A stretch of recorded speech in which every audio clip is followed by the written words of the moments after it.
Sahabatku, ibadah orang buta. Ibadah orang buta. Islam sebagai agama yang penuh dengan rahmat memberikan perhatian besar terhadap semua jenis individu masyarakat. Orang-orang yang Allah Subhanahu wa Ta'ala uji dengan cacat fisik, seperti buta, tak luput dari perhatian Islam.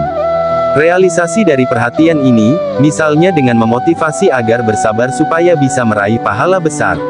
Allah Subhanahu wa Ta'ala berfirman, "Sesungguhnya barang siapa yang bertakwa dan bersabar, maka sesungguhnya Allah tidak menyia-nyiakan pahala orang-orang yang berbuat baik." Quran Surat Yusuf 90.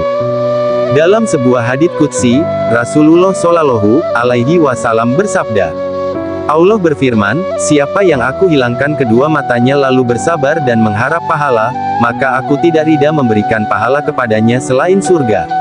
Hadis riwayat Tirmidzi nomor 2325 dan dinilai sahih oleh Syekh Al-Albani dalam Sahih Sunan at-Tirmidzi dan Sahih at-Targhib wa at-Tarhib. Dalam riwayat Imam Bukhari, sesungguhnya Allah Azza wa Jalla berfirman, "Apabila aku menimpakan kebutaan kepada hambaku lalu ia bersabar maka aku gantikan kedua matanya dengan surga." Hadis riwayat Bukhari, nomor 5221. Saat menjelaskan hadits ini, Al-Hafiz Ibnu Hajar rahimahullah menyatakan, ini termasuk imbalan yang paling agung, karena kesempatan menikmati keindahan. Dengan mata akan sirna dengan sebab musnahnya dunia sementara kenikmatan surga akan kekal dengan sebab kekalnya surga. Demikian besarnya perhatian Islam terhadap orang buta. Lalu bagaimana mereka beribadah? Apakah hukum-hukumnya sama dengan yang tidak buta? Orang buta dalam ibadah. Pada dasarnya, dalam ibadah mahdah, ibadah murni seperti salat, puasa, orang buta sama dengan orang-orang yang dapat melihat. Namun ada beberapa tuntunan praktis yang disusun oleh para ulama untuk orang-orang buta dalam menjalankan ibadah mereka, diantaranya dalam masalah taharah bersuci. Apabila hendak menggunakan air lalu ada yang memberitahukannya bahwa air itu sudah najis, maka ia harus menerima pemberitahuan tersebut dengan syarat ada penjelasan sebab najisnya dan tidak berijtihad sendiri. Inilah pendapat mayoritas ulama. Apabila ada dua bejana wadah air, salah satunya najis dan yang lainnya suci, lalu orang buta tersebut bingung menentukan mana yang najis, padahal dia akan salat. Jika demikian, maka ia diperbolehkan berijtihad dan bersuci berdasarkan dugaan terkuatnya. Galabatus Zan, dengan cara memaksimalkan indera lain yang masih berfungsi. Inilah pendapat yang rajih dari tiga pendapat. Para pendapat ini adalah pendapat mazhab Hanafiyah dan Syafi'iyah. Bila bingung memilih bejana yang suci, karena ada dua bejana yang satu suci yang lainnya najis, maka diperbolehkan orang buta untuk berijtihad dan berusaha memilih dengan sarana dan indera yang dimilikinya. Apabila orang buta bingung memilih pakaian yang akan dikenakannya antara yang suci dan yang najis, maka ia berijtihad dan berusaha semampunya untuk memilih lalu salat dengan pakaian yang dianggapnya suci. Inilah pendapat mayoritas ulama. Ini boleh dilakukan karena ia telah berbuat sesuai kemampuannya. Allah Azza wa Jalla berfirman, Allah tidak membebani seseorang melainkan sesuai dengan kesanggupannya. Quran Surat Al-Baqarah 286. Dalam masalah waktu ibadah, ada beberapa masalah seputar mengenal waktu ibadah bagi orang buta, diantaranya 1. Hukum berijtihad untuk mengetahui waktu salat. Dalam masalah ini, 4 mazhab fikih terkenal yaitu Hanafiyah, Malikiyah, Syafi'iyah, dan Hanabilah memandang bahwa masuk waktu merupakan syarat sah salat. Seandainya ia ragu, apakah sudah masuk waktu salat atau belum, maka ia tidak boleh melakukan salat sampai ia yakin bahwa waktu salat sudah tiba. Imam Nawawi rahimahullah, dalam Al-Majmu', menyatakan, ketika tidak mengetahui waktu salat orang buta terkena kewajiban yang sama dengan orang yang melihat. Orang buta berijtihad seperti orang yang melihat dalam masalah waktu salat jika tidak ada orang sikah yang menyaksikan waktu salat, lalu memberitahukannya. Jika orang sikah yang memberitahukannya, maka ia tidak boleh berijtihad dan wajib melaksanakan berita tersebut. Ibnu Qudamah Al-Maqdisi rahimahullah menandaskan, orang buta apabila ragu tentang apakah waktu salat telah tiba atau belum, maka ia tidak boleh salat sampai ia yakin atau hampir yakin bahwa waktu salat telah masuk, sebagaimana orang yang melihat tidak buta. 4. Demikian juga Ibnu Najjar rahimahullah dalam kitab Syarhu Muntahal Iradat menyatakan, orang yang tidak tahu waktu, sehingga tidak tahu apakah waktu salat telah masuk atau belum. Dan tidak bisa menyaksikan tanda-tanda masuk waktu karena buta atau ada halangan tertentu serta tidak ada yang memberitahukannya dengan yakin, maka ia boleh salat apabila menganggap waktu telah masuk dengan dasar ijtihad atau mengukur waktu dengan tempo satu pekerjaan atau bacaan Al-Quran, karena itu adalah perkara ijtihad sehingga cukup dengan anggapan kuat saja. 2. Apabila ada seorang sikah kredibel, memberitahukan masuknya waktu apakah orang buta taklid kepadanya. Para ulama mazhab Hanafiyah, Malikiyah, Syafi'iyah dan Hanabilah memandang bahwa ketika ada orang yang sikah memberitahukan tentang masuknya waktu salat dengan dasar ilmu, maka pemberitahuannya wajib diterima, sebagaimana penjelasan di bawah ini.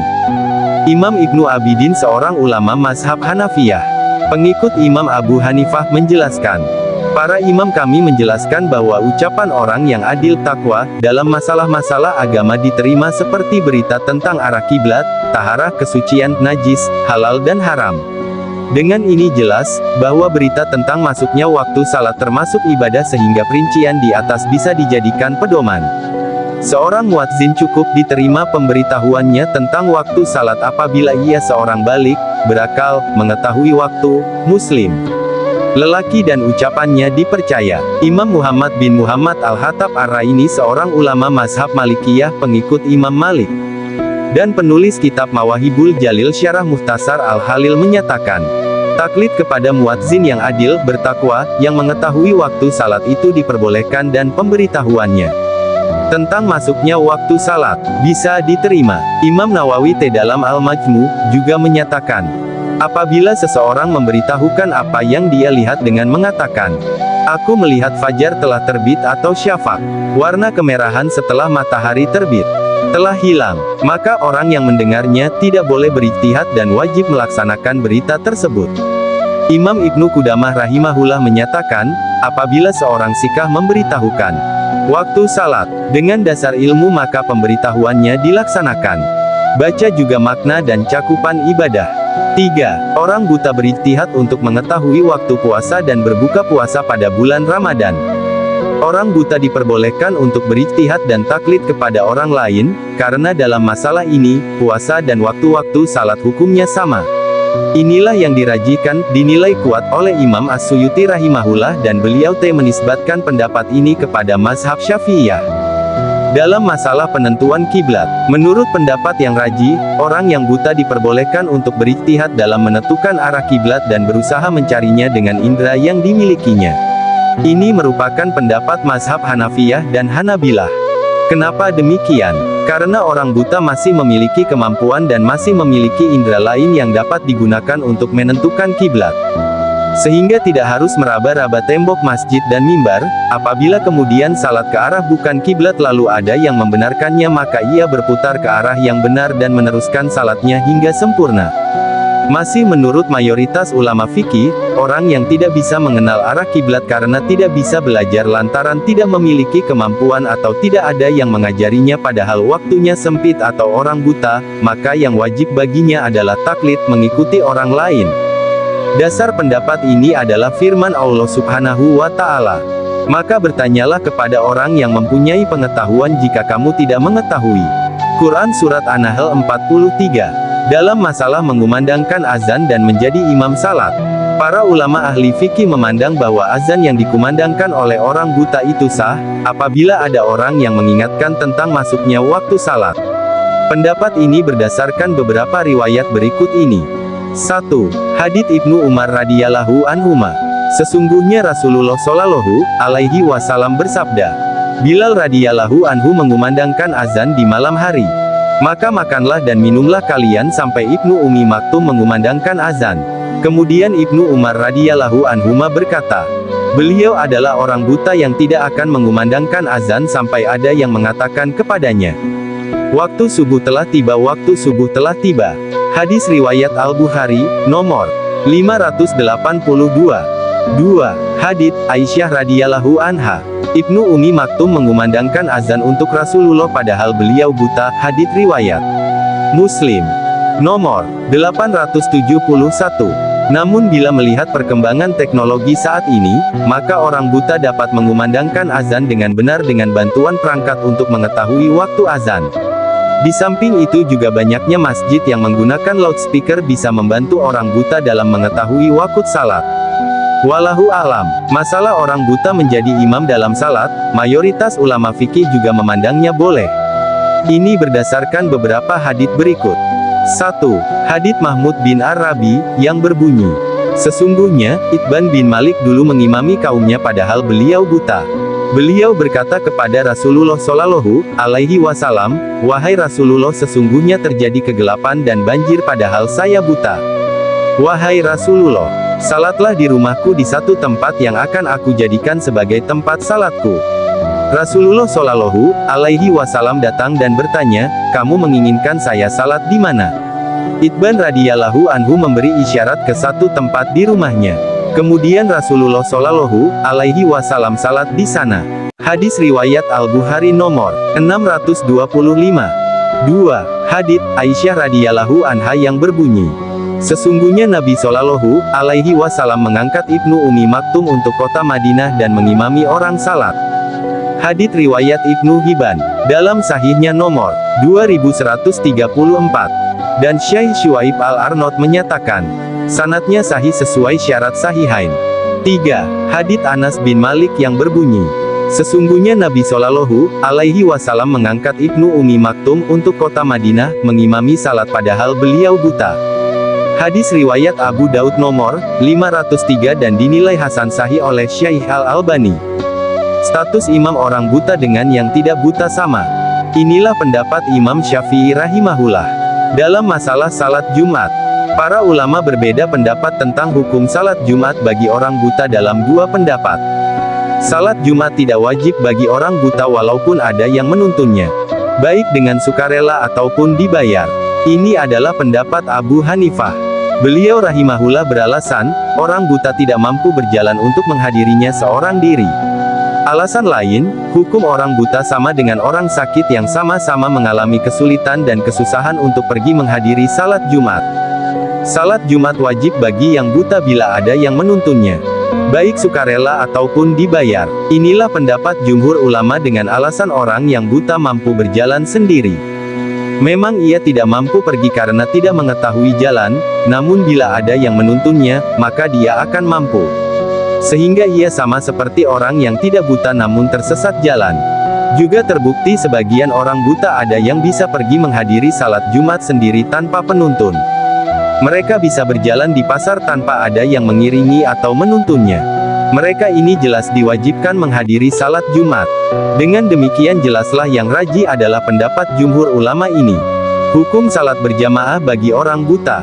Para ulama berbeda pendapat tentang masalah ini. Pendapat yang rajih adalah orang buta tetap berkewajiban melaksanakan salat dengan berjamaah, dengan dasar hadits Abu Hurairah radhiyallahu anhu yang berbunyi, seorang buta mendatangi Rasulullah Shallallahu Alaihi Wasallam seraya berkata, "Wahai Rasulullah, aku tidak memiliki orang yang menuntunku ke masjid." Lalu ia memohon kepada Rasulullah Shallallahu Alaihi Wasallam agar diberi keringanan sehingga boleh salat di rumah. Rasulullah Shallallahu Alaihi Wasallam pun memberikan keringanan. Ketika orang buta tersebut pergi, beliau Shallallahu Alaihi Wasallam memanggil orang itu lagi dan bertanya, "Apakah kamu mendengar azan?" Ia menjawab, "Ya." Beliau Shallallahu Alaihi Wasallam bersabda, "Penuhilah panggilan azan tersebut." Hadis riwayat Muslim, nomor 1044. Juga hadits Amru bin Ummi Maktum radhiyallahu anhu yang berbunyi, beliau bertanya kepada Nabi Shallallahu Alaihi Wasallam seraya berkata, "Wahai Rasulullah, saya orang buta, rumah saya jauh, saya memiliki penuntun namun tidak cocok. Apakah ada keringanan bagi saya untuk salat di rumah?" Beliau Shallallahu Alaihi Wasallam bersabda, "Apakah kamu mendengar azan?" Ia menjawab, "Ya." Beliau Shallallahu Alaihi Wasallam bersabda, "Saya tidak menemukan keringanan bagimu." Hadis riwayat Abu Daud, nomor 565. Dalam riwayat Ibnu Hibban, terdapat lafaz, "Datangilah salat berjamaah itu meskipun dengan merangkak." Pendapat ini adalah pendapat mazhab Syafi'iyah dan Hanabilah serta Zahiriyah. Orang buta berhaji. Orang buta wajib berhaji apabila memiliki perbekalan dan kendaraan serta orang yang menuntun dan menunjukkan jalan. Inilah pendapat yang rajih yang juga merupakan pendapat mayoritas ulama. Wallahu a'lam. Demikianlah beberapa hukum dan masalah yang berkenaan dengan ibadah orang buta. Semoga bermanfaat.